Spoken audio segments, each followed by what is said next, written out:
रात के 12 बज रहे थे। घर के आधे लोग नींद में जा चुके थे और कुछ लोग सोने की तैयारी कर रहे थे। सुबह से सब लोग थक चुके थे। आज छोटी बेटी आहना की सगाई थी। मेहमान भी सब यहीं के लोकल के थे, इस कारण सब घर जा चुके थे।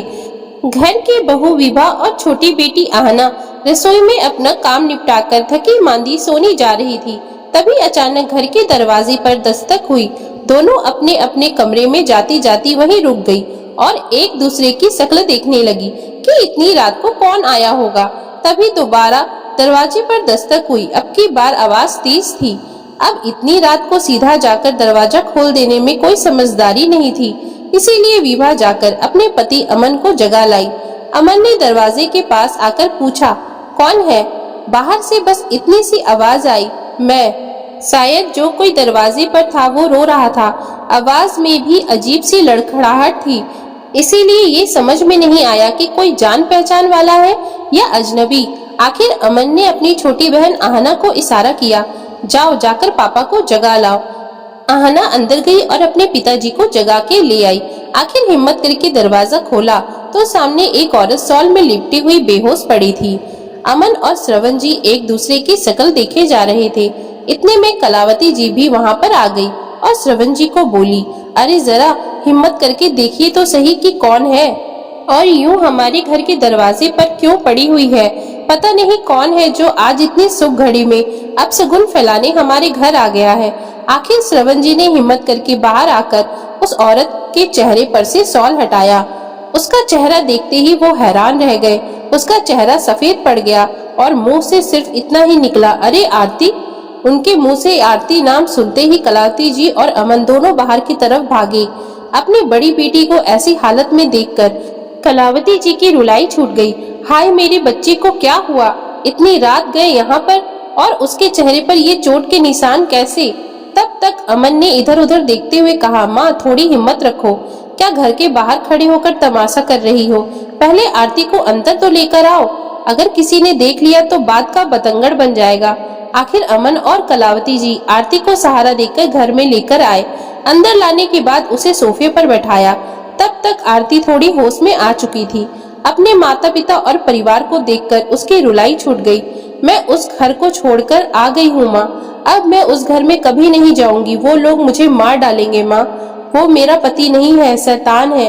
वो मुझे जान से मार डालेगा।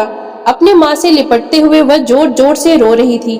श्रवण जी कुछ कहने को हुए तो कलावती जी ने उन्हें चुप रहने का इशारा कर दिया। थोड़ी देर तक कलावती जी उसे चुप कराती रही। जब आरती चुप हो गई तब कलावती जी ने पूछा, बेटा क्या बात है? आज जमाई जी ने तुझे क्यों मारा? थोड़ी देर पहले जब तू यहाँ से गई थी तब तो खुशी खुशी गई थी, फिर अब क्या हो गया? कलावती जी के इस सवाल से आरती की आंखों में आंसू आ गए और वो बोली, माँ आज आहना की सगाई में आपने अपनी होने वाली समधन को सोने की बूंदे दी थी। बस यही बात मम्मी जी को चुभ गई, क्योंकि आपने 4 साल पहले मेरी सगाई में उन्हें 5100 रुपए दिए थे। घर जाते ही उन्होंने घर के दरवाजे पर मुझ पर तानों की बौछार कर दी। बोल रही थी कि अब तो बड़ा पैसा आ रहा है तेरी माँ के पास, मुझे तो सस्ते में निपटा दिया था। जब मैंने कहा कि मेरी सगाई के वक्त अमन कमाता नहीं था, अब घर में 2 लोग कमाने वाले हो गए हैं तो वो अभी अपने अनुसार दे रहे हैं, तो आपके दामाद ने मुझे मारना शुरू कर दिया, ये कहकर कि मैं उनकी माँ से जबान लड़ा रही हूँ। माँ मुझे बहुत मारा उन लोगों ने। जब मुझे मार मार कर थक गए तो अपने अपने कमरे में जाकर सो गए। मैं जैसे तैसे उठकर भाग गई माँ। अब बर्दाश्त नहीं होता माँ। पिछले 4 साल से बर्दाश्त कर रही हूँ। हर बार आपने मुझे समझाकर वापस भेज दिया, पर मैं अब उस घर में नहीं जाऊंगी। ठीक है मेरी बच्ची, मत जाना, कलावती जी ने कहा। तभी अचानक से श्रवण जी की आवाज गूंजी, अरे ऐसे कैसे नहीं जाएगी? यहाँ तुम्हारी छोटी बहन की सगाई हो चुकी है, कुछ दिनों बाद उसकी शादी है, हमारी क्या इज्जत रह जाएगी? हमें तुम्हारी शादी करनी थी, वो हमने कर दी। अब तुम्हारा ससुराल ही तुम्हारा घर है और तुम हो कि लड़ झगड़ करके अपना घर छोड़कर आ गई। अब क्या बैठ कर के मैं तुम लोगों के घर के मामलों को ही सुलझाता रहूंगा? अपने पापा की आवाज सुनकर आरती और घबरा गई। इधर कलावती जी ने उन्हें चुप कराने की कोशिश करने लगी। उस पर श्रवण जी और भड़कते हुए बोले, समझा लो अपनी लाडली बेटी को, अब ये ससुराल की हो चुकी है, इसे ससुराल तो जाना ही पड़ेगा। अरे अपनी वजह से ये अपनी छोटी बहन का घर बसने से पहले ही तोड़ देगी। मैं बुला रहा हूँ समधी जी और दामाद जी को, ये कल चुपचाप यहाँ से जाएगी। तुम्हें जितना लाड लड़ाना है रात भर लड़ा लो, समझी? कहकर श्रवण जी गुस्से में अपने कमरे में चले गए। दूसरे दिन सुबह सुबह ही श्रवण जी ने आरती के ससुराल वालों को बुला लिया और उन लोगों के सामने हाथ जोड़कर अपनी बेटी के इस तरह से ससुराल से भागकर आ जाने के लिए माफी मांगी। तब उनके समधन जी मुंह बनाते हुए बोली, अभी कुछ दिन इसे अपने पास ही रखिए समधी जी, ताकि थोड़ी अकल ठिकाने आ जाए इसकी। कल को उठकर कहीं और भाग गई तो आप हमारा गला पकड़ने आ जाएंगे। उनकी बात सुनकर श्रवण जी एक नजर गुस्से में आरती की तरफ देखा और फिर समधन जी की तरफ देखते हुए कहे, नहीं नहीं समधन जी, अब ऐसा कुछ नहीं होगा, मैं वादा करता हूँ आपसे। ठीक है, आपके वादे पर विश्वास कर रही हूँ मैं, पर समधी जी इस बार तो आपने अच्छा नहीं किया। नई समधन के लिए तो आपके पास देने के लिए कानों के सोने की बूंदी आ गए और हमें तो आपने सस्ते में निपटा दिया था। 2 बेटियां हैं तो दोनों को बराबरी का दर्जा देना चाहिए, साथ ही उनके ससुराल वालों को भी। समझ रहे हैं ना आप मैं क्या कहना चाहती हूँ? समधन जी अपनी कुटिलता पर आते हुए बोली। श्रवण जी पहले तो कुछ मिनट के लिए चुप हो गए, फिर उन्होंने कहा, हाँ समधन जी, मैं सब समझ रहा हूँ। आहना की शादी में मैं आपको विदाईगिरी अच्छे से दूंगा और इस बार आपको शिकायत का मौका नहीं मिलेगा। बस आप तो मेरी बच्ची को फिर से अपना लीजिए। समधन जी ने अपने बेटे की तरफ देखा और फिर कुटिलता से मुस्कुराए हुए कपिल भी बोला, पापा जी आपने मेरी मम्मी को तो खुश कर दिया, पर मेरा क्या? सुना है इस बार आप नए जवाई को बाइक देने वाले हैं, मुझे तो एक स्कूटर तक नहीं दिया था आपने। कपिल की बात सुनकर कलावती जी और अमन के माथे पर पसीना आने लगा कि कहीं श्रवण जी बाइक के लिए भी हाँ ना कर दे। एक तो शादी का खर्चा, ऊपर से ये सब। पर तभी श्रवण जी बोले, दामाद जी उस समय हमारी इतनी हैसियत नहीं थी कि हम आपको बाइक दे पाए। अब आप भी समझिए हमारी मजबूरी। शादी को कुछ ही दिन बाकी है, इतना सब खर्चा कैसे हो पाएगा? उनकी बात सुनकर कपिल ने कहा, फिर अपनी बेटी को आप अपने पास ही रखिए, आहना की शादी के बाद ही सोचेंगे कि क्या करना है। अरे दामाद जी आप तो नाराज हो गए, मेरे कहने का मतलब वो नहीं था। देखिए अभी आहना की शादी हो जाने दीजिए, जब हमारा हाथ खुल जाएगा तो फिर देख लेंगे। आप तो मेरे दामाद हैं, मेरी मजबूरी तो समझिए। श्रवण जी ने हाथ जोड़कर कहा। आरती अपनी नम आंखों से ये सब देख रही थी, वो अपने स्वाभिमान को तार तार होते देख रही थी। उसके मायके वालों ने और उसके ससुराल वालों ने उसे फुटबॉल समझ रखा था, जो लात मारकर सिर्फ एक दूसरे के पाले में डालने में लगे हुए थे। आखिर में समधन जी बोली, देखिए समधी जी, जब तक आहना की शादी नहीं हो जाती आप आरती को यहीं रख लीजिए। आहना की शादी के बाद देखेंगे कि क्या करना है। और रही बात लोक लाज की, तो कह दीजिएगा कि आहना की शादी की तैयारी करवाने के लिए ये यहाँ आई हुई है।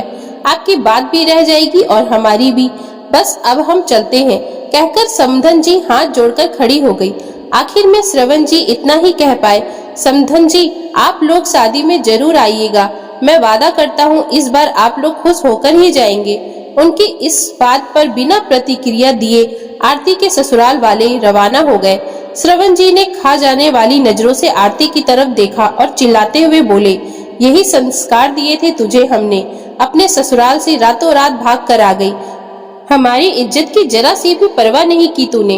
देख तेरे कारण मुझे इन लोगों के हाथ पैर जोड़ने पड़ रहे हैं।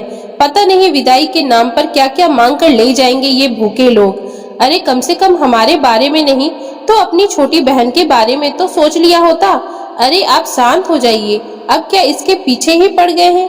कलावती जी ने कहा तो श्रवण जी उनके ऊपर भी चिल्ला पड़े। सब तुम्हारे लाड प्यार का नतीजा है ये। खैर आस पड़ोस में सबको कह दिया गया कि आरती अपनी बहन आहना की शादी की तैयारियां के लिए आई हुई है और सब इन बातों को छोड़कर आहना की शादी की तैयारी में लग गए। लेकिन एक दिन भी ऐसा नहीं गया जब श्रवण जी ने आरती को ताना ना मारा हो। 20 दिन बाद आहना की शादी का दिन भी आ गया। इसके कुछ दिन पहले ही श्रवण जी उसके ससुराल जाकर हाथ पैर जोड़कर उन लोगों को शादी में आने का न्योता देकर आए। पर इन सब के बीच धीरे धीरे आरती में बदलाव आने लगे थे। अब वह अकेले घर से बाहर भी निकलने लगी थी, पहले से ज्यादा मुस्कुराने लगी थी। शादी वाले दिन कपिल और उसकी मम्मी आहना की शादी अटेंड करने के लिए आ गए। कलावती जी और श्रवण जी जबरदस्ती आरती को लेकर उनका स्वागत कराने के लिए दरवाजे पर आए और कपिल ने उसे देखकर तंज कसा। यहाँ मायके में रहकर आ गई अकल ठिकाने, या अभी भी अकल ठिकाने आनी बाकी है? और बड़ी ही कुटिल मुस्कान के साथ हंस दिया। उसके साथ साथ उसकी मम्मी भी हंस दी। पर श्रवण जी और कलावती जी हाथ जोड़कर एक तरफ उनके स्वागत के लिए खड़े हो गए। आरती अपमान का घूंट पीकर रह गई। दोनों अपने आप को किसी वीआईपी से कम नहीं मान रहे थे। हर चीज में कमी निकालना, साथ ही बार बार आरती को नीचा दिखाने से बाज नहीं आ रहे थे। आरती की आंखों में 2-3 बार आंसू भी आ गए, पर कलावती जी उसके बेटे के सामने हाथ जोड़कर खड़ी हो गई। बेटा, तेरी बहन की शादी है, भगवान के लिए यहाँ कोई हंगामा मत होने देना। आखिर जैसे तैसे कर शादी निपटी और दुल्हन विदा हो गई। धीरे धीरे रिश्तेदारों को विदा करने का वक्त आया। दुल्हन के विदा होने के बाद दूसरे दिन सुबह, अब जब अधिकतर रिश्तेदार विदा होकर चले गए और घर के कुछ खास रिश्तेदार ही बचे, तब समधन जी अपने बेटे कपिल के साथ श्रवण जी के सामने आकर बैठ गई और अपने हाथों को नचाते हुए बोली, अब समधी जी हमें भी विदा कर दीजिए, हमें भी अपने घर जाना है। श्रवण जी ने प्रश्नवाचक नजरों से कलावती जी की तरफ देखा तो उनकी नजरें को ताड़ते हुए समधन जी बोली, पूछ लीजिए आपकी बेटी से कि अब ऐसे कोई हरकत होगी तो उसका क्या निवारण निकाले, तभी हम उसे लेकर जाएंगे। हमें भी बार बार हमारे घर में तमाशा कराने का शौक नहीं है। समधन जी का कहा कि सभी रिश्तेदारों में खुसुर फुसुर शुरू हो गई, क्योंकि किसी को भी इस बारे में पता नहीं था। आखिर आरती की बुआ ने पूछा, भैया समधन ये किस बारे में बात कर रही है?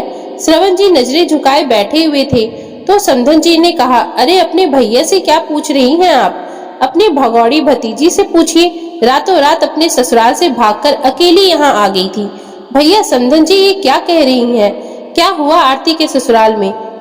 एक बार बताइए तो सही, बुआ जी ने पूछा। लेकिन उनकी बात काटते हुए समधन जी ने कहा, देखिए समधी जी हमें लेट हो रहा है, पहले हमें हमारी विदाई बता दीजिए कि क्या दे रहे हैं आप, उसके बाद आपकी बेटी को बुलाकर पूछ लीजिएगा। आखिर थक हार कर श्रवण जी ने आरती को बुलाया। जब वह बाहर निकलकर आई तो हर कोई उसे हैरानी से देख रहा था। ना मांग में सिंदूर था, ना ही गले में मंगलसूत्र था, ना हाथों में चूड़ी थी और ना पैरों में बिछिया थी। सिंपल कॉटन का सूट पहने, हाथों में कुछ कागज लिए वो पहले से ज्यादा आत्मविश्वास से भरी नजर आ रही थी। उसे इस तरह से देखकर श्रवण जी गुस्से में आग बबूला हो गए, पर उससे पहले उनकी समधन जोर से चिल्लाते हुए बोली, लो देख लो अपनी बेटी को, लोग ससुराल वालों को बदनाम करते हैं पर इसकी हरकतें तो देखो, सुहागन होते हुए भी किस तरह से घूम रही है। अब ऐसे में पति हाथ ना उठाए तो क्या करे? तभी मैं कहूँ कि समधी जी ने हमें अभी तक विदाई देकर विदा क्यों नहीं किया, यही सब दिखाने के लिए रोक रखा था। आरती क्या हरकत है ये कैसे उठकर चली आई तू? कुछ हमारी इज्जत का ख्याल है या नहीं? श्रवण जी के चिल्लाने पर कलावती जी आरती के पास गई और उसे अंदर की ओर खींचते हुए बोली, चल बेटा ढंग से तैयार होकर आ, सुहागन है तू, सुहागन की तरह तैयार हो। ये कैसे बाहर आ गई? सुहागन? मैं सुहागन होने से इनकार करती हूँ माँ, अब मुझे सुहागन कहलाने का कोई शौक नहीं है। कलावती जी का हाथ छुड़ाते हुए आरती बोली, हाय राम, ये क्या कह रही है ये बेशरम, मेरे बेटे के जीते जी ये औरत इतनी बड़ी बात बोल रही है। समधन जी अपना माथा पीटते हुए बोली।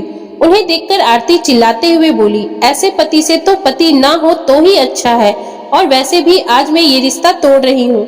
आरती ने वो पेपर कपिल के हाथ में थमाते हुए कहा, ये रहे तलाक के पेपर। तो जैसे इंसान से मुझे छुटकारा चाहिए जो बीवी को बीवी नहीं समझता। आरती क्या कह रही है तू?